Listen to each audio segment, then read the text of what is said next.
सभे मगहिया भाई बहन के भूलेटन काका के राम राम आथिन मगहिया खबर में सुनथिन देश दुनिया के खबर। आज 1 दिसंबर एड्स दिवस है। जानकारी है बचाओ।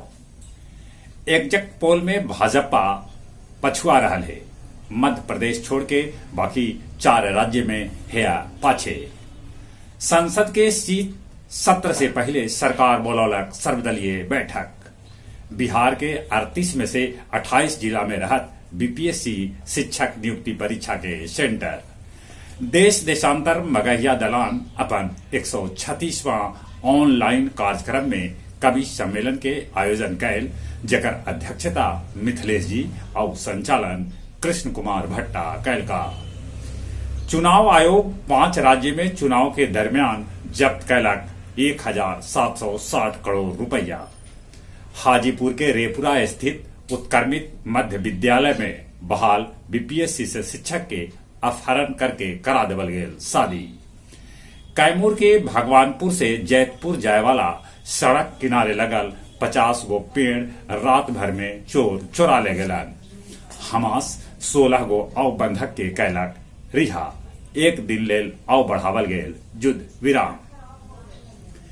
अमेरिका के भारत समर्थक पूर्व विदेश मंत्री हेनरी किसिंजर न रहलन। भारत सेवा आश्रम संघ गया के शताब्दी समारोह धूमधाम से मनावल गेल। निकालल गेल भव्य शोभा यात्रा। गया के विष्णुपुरी कॉलोनी में लगतरिये बढ़ रहा है चोरी के घटना। नक्सली बंद के असर डुमरिया पर पड़ल। दर दुकान रहल बंद। टेकारी में 9 लाख के लागत से वकालत खाना के कैल जात जीर्णोद्धार। गया जिला हिंदी साहित्य सम्मेलन भवन में पूर्व सभापति गोवर्धन प्रसाद सदैव के याद में एगो श्रद्धांजलि सभा के आयोजन कैल गेल। और अब कुछ खेल के समाचार।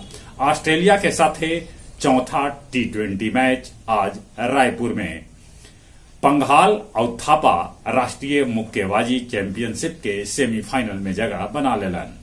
जूनियर महिला हॉकी विश्व कप में भारत कनाडा के 12 गोल से हरौलक। बांग्लादेश के कप्तान हुसैन सेंटो न्यूजीलैंड के खिलाफ बनौलन नवाद 104 रन। चलित एक बार फिर से अपने सभे के भूलेटन काका के राम राम।